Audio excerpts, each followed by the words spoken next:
점성술이란 무엇인가?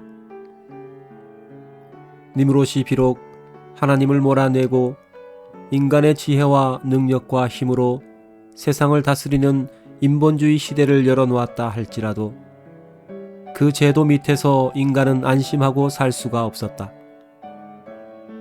사람이 하나님을 의지하고 살 때에는 어려운 일이 있거나 힘든 일이 있을 때 하나님께 기도하였고 그 도움과 위로를 받을 수가 있었다.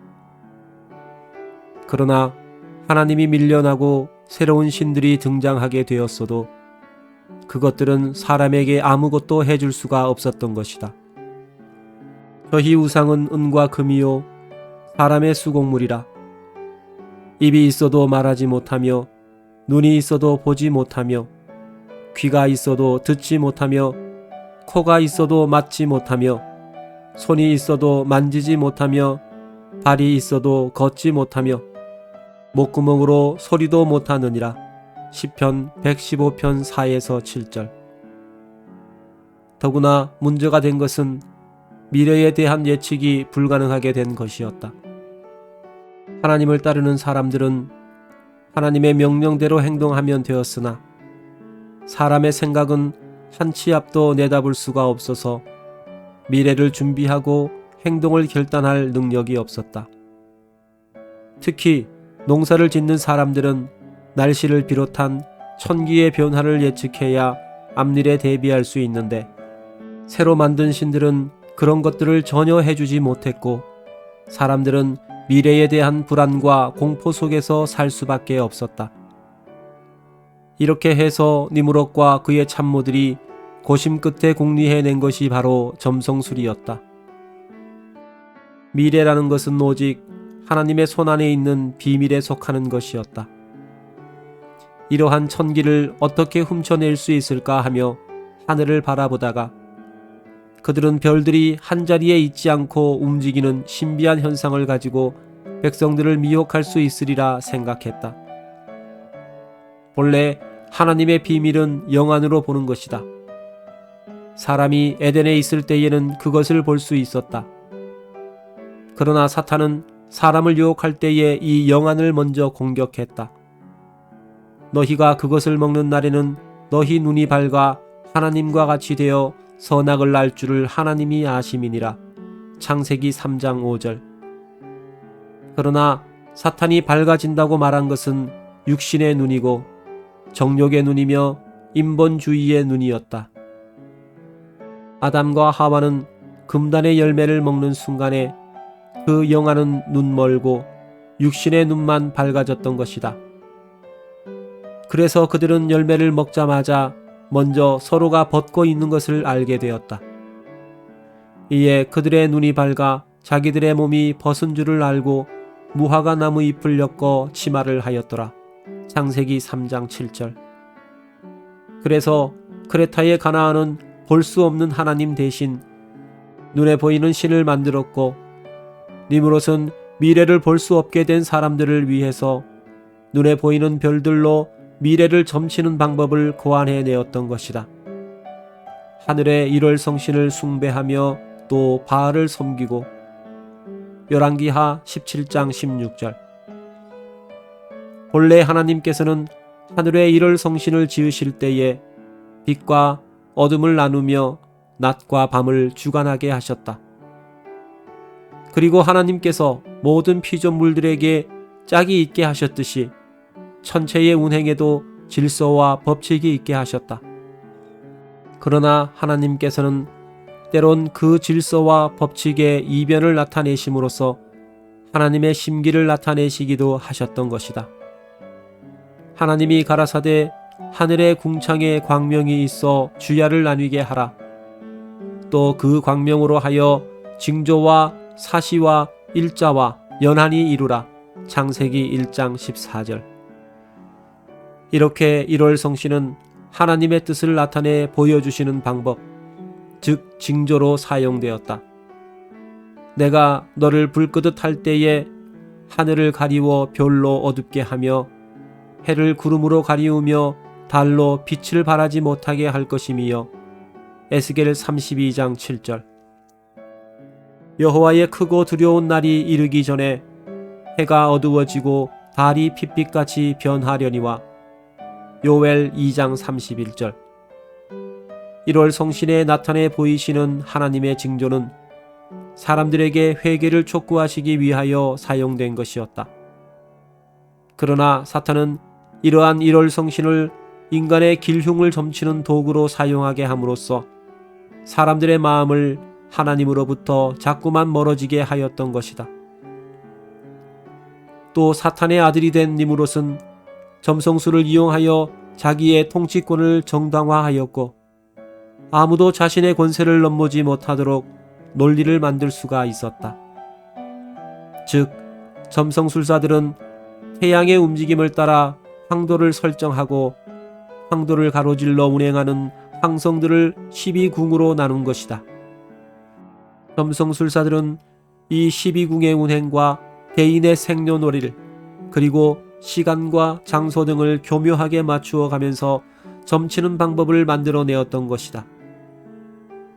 그렇게 하면서 니무롯은 그 성자들마다 영웅의 이야기를 만들어내고 그 영웅이 운명적으로 세상을 다스리게 되어 있다고 선포한 것이었다.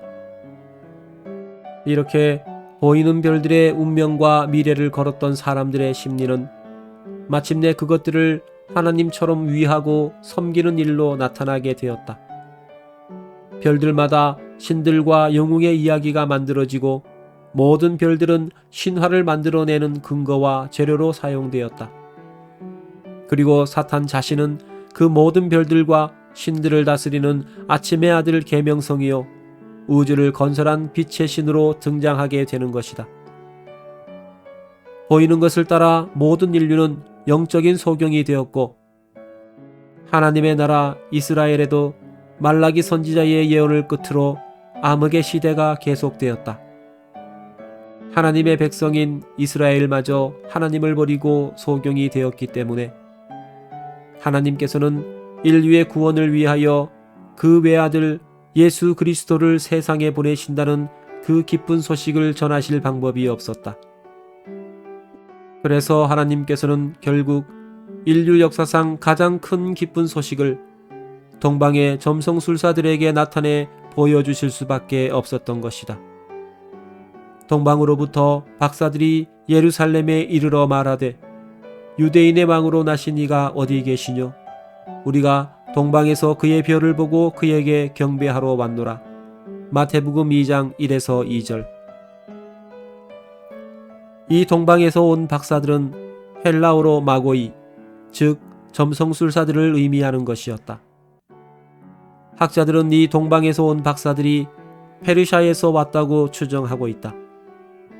페르시아도 한때 유다를 지배하기는 했으나 페르시아의 현명한 통치자였던 고레스는 유다에 각별한 호의를 보였고 특히 유대인의 신앙에 깊은 관심을 가졌으며 유대인의 하나님을 경외했었다. 바사왕 고레스는 말하노니 하늘의 신 여호와께서 세상 만국으로 내게 주셨고 나를 명하사 유다 예루살렘에 전을 건축하라 하셨나니 이스라엘의 하나님은 참 신이시라. 스가랴 1장 2에서 2절. 그러나 그 페르시아는 나중에 헬라의 알렉산더에게 패망했고 유다와 마찬가지로 헬라 정권의 포악한 세력에 시달리고 있었기 때문에 페르시아의 지식인들은 유대인의 성경을 연구하면서 인류를 구원하러 온다는 메시아의 강림에 대단한 관심을 가지고 있었던 것이다. 특히 메시아를 기다리는 데 있어서 페르시아의 지도층에 있었던 점성술사들의 열망은 대단했다. 그들이 할 수 있는 것이라고는 별을 보는 일뿐이었으므로 열심히 별을 바라보면서 메시아가 오실 징조를 찾고 있었던 것이다. 이것이 하나님의 마음을 감동시켰다. 그들은 별의 운행을 개인의 길흉을 점치는 데 사용한 것이 아니라 바로 창세기에 나오는 대로 거기서 하나님의 징조를 찾아보려고 애썼기 때문이었다. 어차피 선지자가 없어진 암흑의 세상에서 하나님은 메시아를 열망하는 점성술사에게 그 징조를 보여주시기로 작정하셨던 것이다. 지혜를 사랑하는 세상의 모든 사람들이 다 잠들어 있을 때 구세주가 오시는 기쁜 소식을 들은 사람들은 오직 동방에서 온 점성술사들과 들에서 양을 지키던 목동들 뿐이었다. 그 예수 그리스도께서 재림하실 날이 가까운 이때에도 하나님께서 보여주시는 1월 성신의 징조를 주의해서 살피는 사람은 드물다. 예수께서는 이미 그가 다시 오실 때에도 징조가 있으리라고 말씀하셨던 것이다. 그날 환란 후에 즉시 해가 어두워지며 달이 빛을 내지 아니하며 별이 하늘에서 떨어지며 하늘의 권능들이 흔들리리라. 그때에 인자의 징조가 하늘에서 보이겠고. 마태복음 24장 29에서 30절. 그러나 지금도 점성술사들은 하나님의 징조는 살피지 못하고 세상의 길흉만 살피고 있다. 점성술은 이제 꽤 연구를 거듭하여 천문학, 기상학, 우주공학 등으로 발전했지만 만물의 마지막이 가깝다는 이 시대에도 인류는 우주의 아무런 신비도 풀지 못했고 일기예보는 늘 맞지 않으며 우주인은 겨우 달이나 다녀온 정도인 것이다. 우주의 신비는 성경으로 돌아갈 때에만이 해독이 가능하다. 현대 물리학의 거장이라는 스티븐 호킹이 혼신의 연구와 노력으로 풀어놓은 빅뱅과 블랙홀의 이론은 성경의 창조론과 종말론을 그대로 풀어놓은 데 불과한 것이다. 지금도 인간의 미래 예측은 점성술사들이 별을 보고 점을 치는 수준에서 벗어나지 못하고 있다. 통계학의 발달은 컴퓨터에 의한 가상현실 기법으로 미래를 예측해내고 있다. 그러나 컴퓨터에 아무리 방대한 자료를 입력하여 산출해낸다 하더라도 그것은 결국 하와의 육안으로 보이는 시각 자료에 불과하다. 아무리 깊이 파고들어도 그것은 하나님의 보이지 않는 계획을 단 한치도 내다볼 수가 없는 것이다. 참으로 모른다고 하면 더 나을 뻔하였다. 그러나 사람들의 교만은 스스로 만들어낸 계산장치를 가지고 두드리면서 뭐든지 할 수 있다고 강변하는 것이다. 그러나 유대인들이 본다고 하면서 메시아의 강림을 보지 못했듯이 현대의 바벨론 사람들은 다 아는 척하면서도 예수 그리스도의 재림을 눈치조차 채지 못하고 있는 것이다. 예수께서 가라사대 너희가 소경되었다면 죄가 없으려니와 본다고 하니 너희 죄가 그저 있느니라. 요한복음 9장 41절. 오히려 사탄은 언제나 하던 식으로 점성술사들을 총동원하여 세상을 미혹하는 도구로 사용하고 있다. 한 여자 점성술사가 한때 미국 대통령 레이건의 부인을 사로잡아서 대통령의 모든 행사를 그녀가 지정해주는 시간에 하도록 했었다. 오늘날도 점성술은 인기를 끌어모으고 있다. 컴퓨터로도 예측해내지 못하는 불확실성의 시대에 살고 있는 사람들이 그 불안과 초조를 점성술사에게 가서 간단히 해결하려 하는 것이다. 오늘날 점성술사들은 그 본색을 드러내어 예수의 회방에 나서고 있다. 알렉스 크로울이라는 사람은 앞으로 도래할 시대는 물병자리의 시대이며 새로운 종교가 탄생할 것이라고 말했다. 또 레비 다울링이라는 사람은 그가 쓴 성약성서라는 책에서 예수는 쌍오공 시대의 메시아이며 앞으로 물병 시대에는 새 메시아가 올 것이라고 예언하고 있다.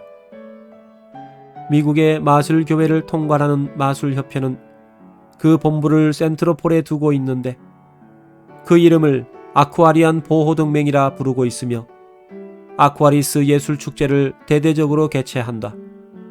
뿐만 아니라 지금 전 세계적으로 아쿠아리스라는 이름을 딴 상품명이 대유행을 하고 있는 것도 같은 맥락에서 나타나는 현상인 것이다. 세상이 모두 눈멀어가고 있어서 답답해진 하나님께서는 오히려 점쟁이들을 통하여 그의 말씀을 전하시는 수도 있다. 환난과 고통이 계속되어서 견디다 못해 점쟁이를 찾아가면 집안에 예수쟁이가 있어서 그렇다느니 차라리 예수를 믿으라느니 하고 처방을 내려주는 점쟁이들도 있는 것이다. 뿐만 아니라 오늘날의 점성술사들, 즉 세상의 모든 통계학자들과 미래학자들과 물리학자들까지도 세상의 종말을 예고하고 있다. 날로 심해가는 대기오염과 지구의 사막화, 그리고 인구의 폭발과 식량의 감소들 때문에 로마 클럽과 같은 미래학자들의 모임에서도 어두운 미래를 내다보고 있는 것이다. 날이 갈수록 종말의 징조는 더 뚜렷하게 나타나고 있다. 자원의 고갈과 불치병의 만연, 그리고 오존층의 파괴와 지진의 발생과 민족의 분열들이 그런 심증을 굳혀주고 있다.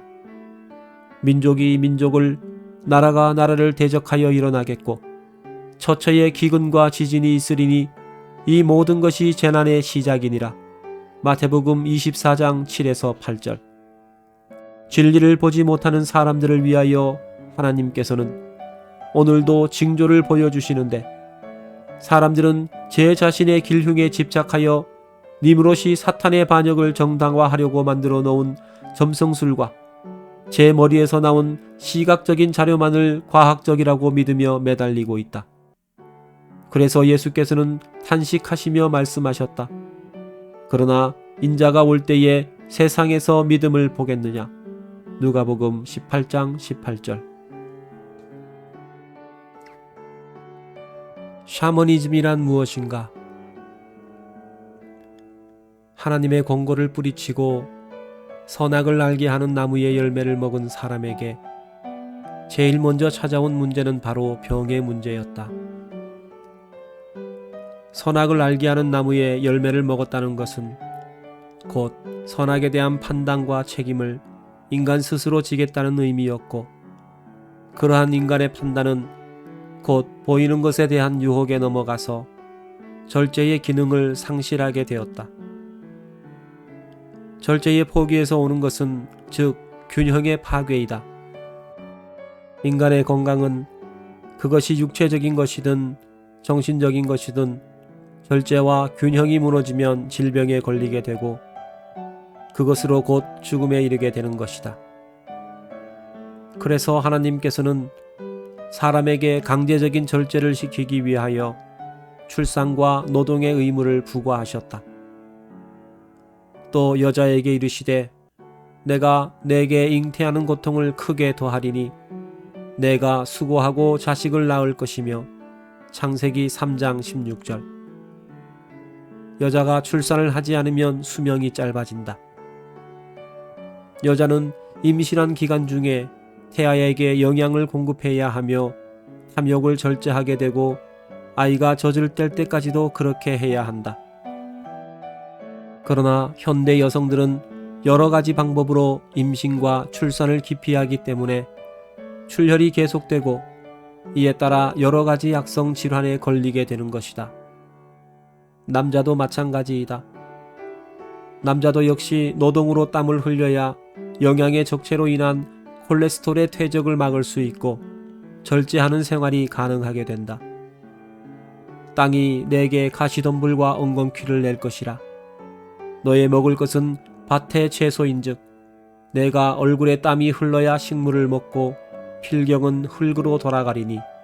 창세기 3장 18에서 19절. 그러므로 이러한 조치들은 얼른 보기에는 권면의 말을 듣지 않은 남자와 여자에게 징벌을 주신 것 같이 보이나 사실은 사람이 질병으로 말미암아 급속히 죽음에 이르지 않도록 보호하시기 위한 조치였던 것이다. 그럼에도 불구하고 질병이 생기는 경우를 위해서 하나님께서는 사람들과 대화의 창구를 터놓으셨다. 즉 제사의 제도를 만들어 주시고 문제가 생기면 제물을 드리고 하나님께 치유를 호소하도록 준비해 놓으셨던 것이다. 그러나 가인의 범죄와 살인으로 말미암아 땅을 떠난 가인족 속의 도시 문명이 시작되었고 질병과 타락이 걷잡을 수 없이 번지기 시작했다. 그래서 하나님께서는 인류의 급속한 멸망을 방지하시기 위하여 다시 홍수라는 비상조치를 감행하셨던 것이다. 그러나 홍수 이후에도 장자의 직분을 다하지 못한 셈 족속의 지배 때문에 니무롯의 구테타가 일어났다. 그리하여 인본주의의 권세가 천하를 지배하기 시작하자 노아를 통해서 이어져 오던 사람과 하나님 사이의 대화 창구는 완전히 막히게 되었고 사람은 병이 나도 치료받을 방법이 없게 되었던 것이다. 이 문제야말로 니무롯에게는 심각한 문제가 아닐 수 없었다. 많은 병자들이 니무롯에게 나아가서 치료를 요구하기 시작했다. 이 문제를 해결하지 못하면 니무롯의 정권 자체가 위협을 받을 만한 정도가 되었다. 마침내 니무롯은 임시변통으로 이를 해결하기 위하여 장자권 시대의 제사장을 모방한 무당들을 만들어내기 시작하였던 것이다. 여호와 하나님께 제사 드리는 데 익숙해진 사람들의 눈을 속이기 위하여 그것과 비슷한 방법으로 의식을 행하되 더 강렬한 방법으로 춤을 추고 노래하게 했다. 또 제사와 기도를 드리는 것만이 아니라 도끼로 자르고 칼로 째는 방법까지 동원했다. 그래도 치료가 불가능한 경우에는 신의 뜻이니 신에게 제물로 드린다면서 사람의 심장과 내장을 꺼내서 불사르는 일도 서슴지 않았다. 이렇게 해서 바로 무당이라는 것이 등장하게 되었고 여호와 하나님을 찾는 게 아니라 필요한 모든 신들을 다 불러들였기 때문에 발람과 같은 만신무당이 등장하게 되었던 것이다.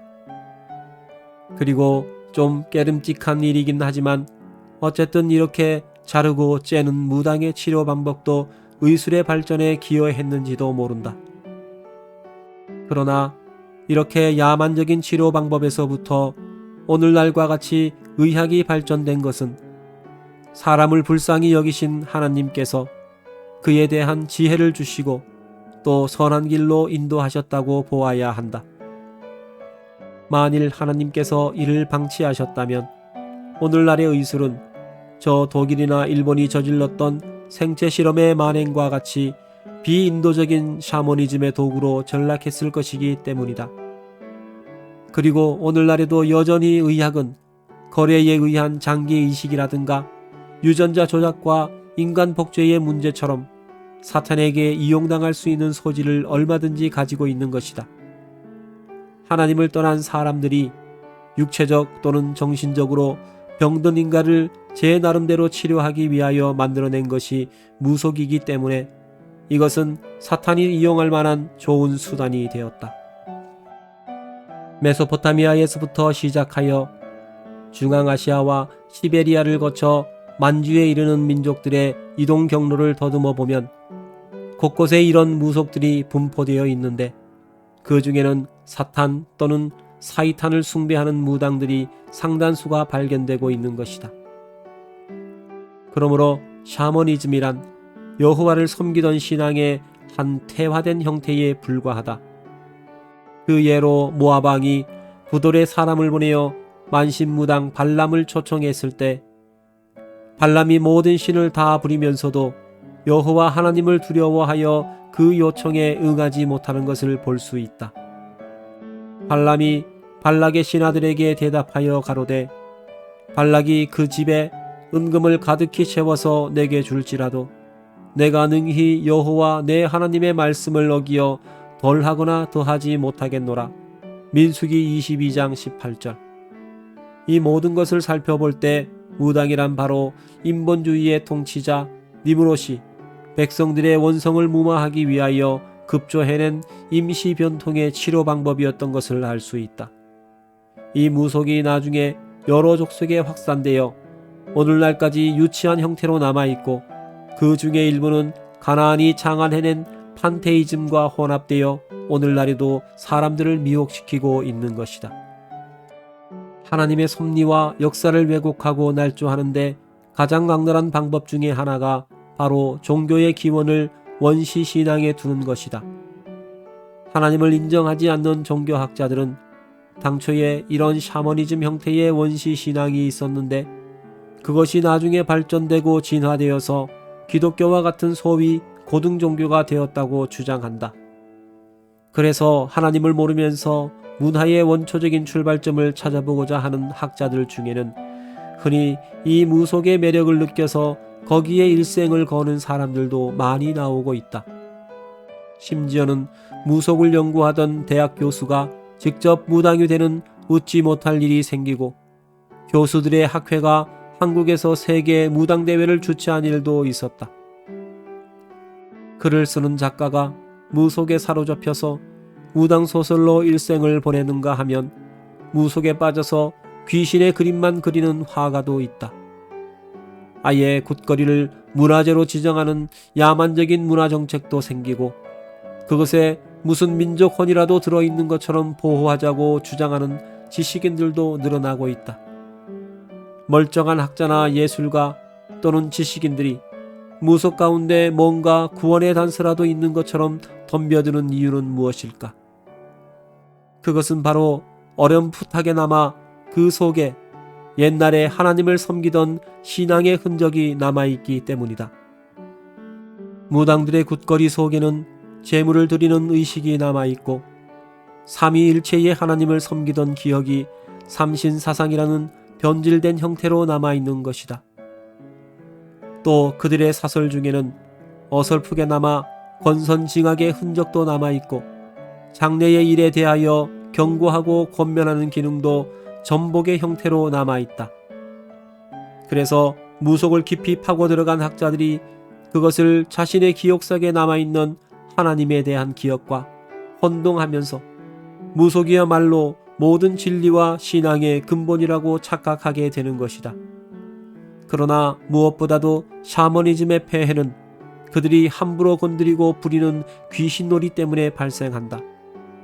귀신은 몸없이 떠돌다가 사람에게도 들어가고 짐승에게도 들어가는 악한 영들인데 이 귀신들이 무당에게 들어가 사람의 길흉을 점쳐주기도 하고 과거를 알아맞추기도 하여 많은 사람들을 미혹하는 것이다. 이에 저희가 소리질러 가로되 하나님의 아들이여 우리와 당신과 무슨 상관이 있나이까? 때가 이르기 전에 우리를 괴롭게 하려고 여기 오셨나이까 하더니 마침 멀리서 많은 돼지떼가 먹고 있는지라 귀신들이 예수께 간구하여 가로되 만일 우리를 쫓아내실진대 돼지떼에게 들여보내소서. 마태복음 8장 29에서 31절. 성경에 보면 이 귀신이라는 존재는 죽은 사람의 혼백이 아니다.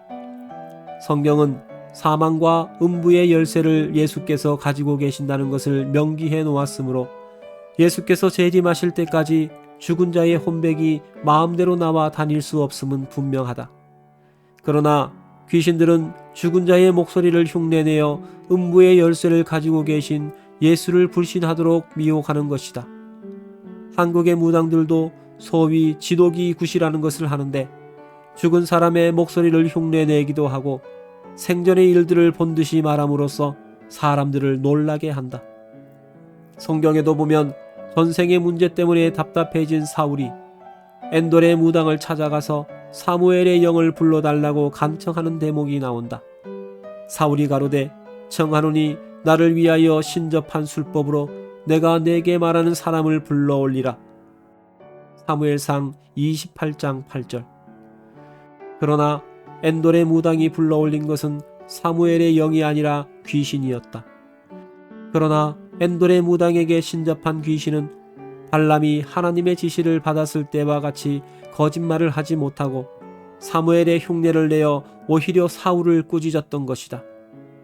여호와께서 너를 떠나 내 대적이 되셨거늘 내가 어찌하여 내게 묻느냐. 사무엘상 28장 16절. 사람들의 죄악이 가득 차고 하나님을 대적하는 자들이 늘어나게 되면서 이 세상에는 온갖 무당들이 들끓기 시작하고 있다. 마법의 노래와 춤을 가르쳐서 사람의 심령을 썩게 하는 뉴에이지의 무당들과 초능력을 구사하고 투시력을 자랑하며 사람도 신이 될 수 있다고 유혹하는 마법사들이 횡행하고 있다. 뿐만 아니라 무속은 심령과학이라는 이름으로 정신의학에까지 침투하여 미친 사람을 더 미치게 하는 등 세상은 귀신들로 가득 찬 귀신들의 잔치마당이 되고 있는 것이다. 더러운 귀신이 사람에게서 나갔을 때에 물 없는 곳으로 다니며 쉬기를 구하되 얻지 못하고 이에 가로되 내가 나온 내 집으로 돌아가리라 하고 와보니 그 집이 소재되고 수리되었거늘 이에 가서 저보다 더 악한 귀신 7을 데리고 들어가서 거하니 그 사람의 나중 형편이 전보다 더 심하게 되노니라. 누가복음 11장 24에서 26절. 이렇게 귀신 들린 사람은 점점 더 많아지고 있다. 무당 귀신 들린 사람은 일편단심 무속을 찾아서 헤매고 장승 귀신 들린 사람은 삼천리 방방곡곡에 죽으라고 장승만 세우러 다닌다. 귀신 들리는 것은 지위의 높고 낮음이나 교양의 많고 적음에 관계없다. 백성을 다스리는 관청의 고관이 돼지머리 귀신에 사로잡히면 사무실을 옮기거나 컴퓨터만 새로 들여놓아도 꼭 고사를 지내야만 마음이 놓이는 것이다. 1989년 파리시는 프랑스 혁명 200주년 기념으로 루브르 박물관 앞 광장에 666개의 유리로 된 피라미드를 건축하였다. 또 일본의 시미즈 건설은 높이가 2004m나 되고 100만 명을 수용할 수 있는 피라미드형 입체 도시의 건설 계획을 발표하였다. 그와 함께 1992년 1월 11일에는 이집트 기제의 피라미드 앞에 뉴에이지 운동에 가담한 400여 명의 무당들이 모여서 전 세계의 무당들과 함께 마귀의 능력이 도래하기를 기원하는 의식을 가졌다. 이렇게 무당의 밀교적인 의식은 사탄이 인간과 접촉하기 위한 절호의 통로가 된다. 자기네들의 말처럼 이 무당의 종교는 진화되어서 오늘날 세계를 지배하는 인본주의 조직의 상층부를 장악하고 있다. 세계적 비밀 결사로 유명한 프리메이슨 조직의 최고위층 기구인 13인 평의회의 한 사람이며 마술사였던 존 토드는 그 조직을 탈퇴하여 침례교인이 된 후에 그 13인 평의회의 멤버가 모두 다 마술사이며 승려장이라고 털어놓았다. 그들은 모두가 비밀의식을 통하여 사탄인 루시퍼로부터 직접 지시를 받는다고 했다. 결국 이 13인의 무당들이 경배하고 지시받는 대상은 루시퍼임이 밝혀진 것이다. 이것은 이미 1889년 7월 14일 미국의 일루미나티 지도자 알버트 파이크가 조직의 대감사장 계층에게 명령한 문서에서도 잘 드러나고 있다. 프리메이슨의 신앙은 고개 위에 속하는 우리들의 손으로 루시퍼의 순수한 교의를 유지하는 것에 있다. 니므롯이 질병의 치료를 위하여 만들었던 무당이라는 존재는 결국은 사탄의 통로가 되어 마지막 때에 하나님을 대적하고 지구상의 종교를 하나로 만들어 사탄에게 바치는 일을 하게 될 것이다. 이것을 미리 아시는 하나님께서는 무당의 방면을 미리 엄하게 명령하셨다.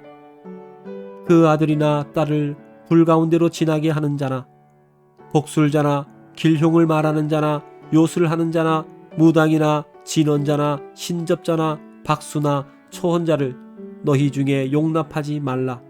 신명기 18장 10에서 11절. 너는 무당을 살려두지 말지니라. 출애굽기 22장 18절.